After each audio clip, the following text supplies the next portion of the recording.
رمضانه هل هلاله يا حلاوة النور يا جماله، رمضانه هل هلاله يا حلاوة النور يا جماله، والسعادة لاح أهلا أهلا رمضان والكن أفراح أهلا أهلا. su-aasha 12 ee ku dhex faaftay dadka muslimiinta ahayn waa haddii diinta islaamku tahay diin caalami ah maxaa dadka aan muslimiinta ahayn loogu ogolaan waayay inay galaan Maka iyo Madiina?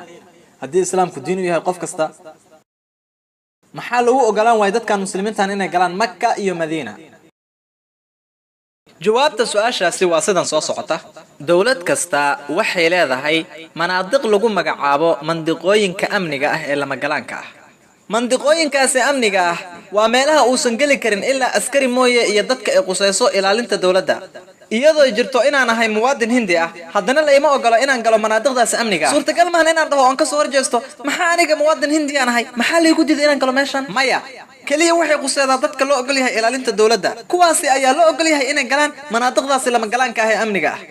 sidaa mid lamid ah Maka iyo Madiina labadaasi xaram waa labada mandiqo ee amniga lama galaanka ah oo iska leeyahay islaamka. sidaa darteed kaliya qofkii rumaysan islaamka oo islaamka jecel diyaar u ahna inuu dartii u dhinto loo ogol yahay inuu galo labadaas mandiqadood. waa isla sababtaas Allah uu yiri Quraanka gaaladu waa nijaasa yeesan u dhawaanin masjidka xurmaysan sanadkan kadib. waa xaaraantinimeyn Allah xaaraantinimay anaguna waan waafaqaynaa. sabab kale waxa weeye markaad rabto inaad gasho dawlad kasta waxa kugu waajib inaad hesho fiise. suurtagal ma ahan fiise la'aan inaad gasho dawladda ugu adag ee laga helo fiisana waa dawladda Mareykanka. su'aalo tiro badan ayay ku weydiinayaan. hadda waxay bilaabeen inay dadka weydiiyaan ma argagixis aad tahay. qof inuu ku jawaabo laga yaabaa haa. waxa raba inaan weydiiyo xukuumadda Mareykanka qof ku jawaabay ma jira. ma waxaad u nasab sheeganaysaa argagixiso? cajiib. waxaan rabaa inaan weydiiyo qof haa idiin qoro ma jira. haa waxaan argagixiye waxaan u nasab sheegtaa koox argagixis ah. su'aalo tiro badan ayay ku weydiinayaan. marka waxa kugu waajib inaad dhammaantood dhamaystirto si aad fiisa u hesho. markii ugu horreysay waxaan aaday Singapore sanadkii 1986. waxaa ku qornaa foomka hijrada waa dhimasho ka ganacsiga muqaadaraadka.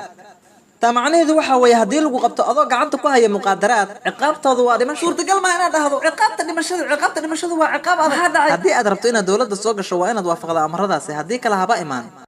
sidaa darteed haddaad hesho fiisa ama dalku gal waxa kugu waajib inaad waafaqdo qawaaniinta waddankaasi. hadda fiisaha lagu galayo Maka iyo Madiina waa inaad labadada bishood ka dhahdaa laa ilaaha illa Allah muhammadur rasuulullah. alle xaq lagu caabudaa ma jiro Allah mooye aad qirtaa in Muhammad rasuulka Allah yahay.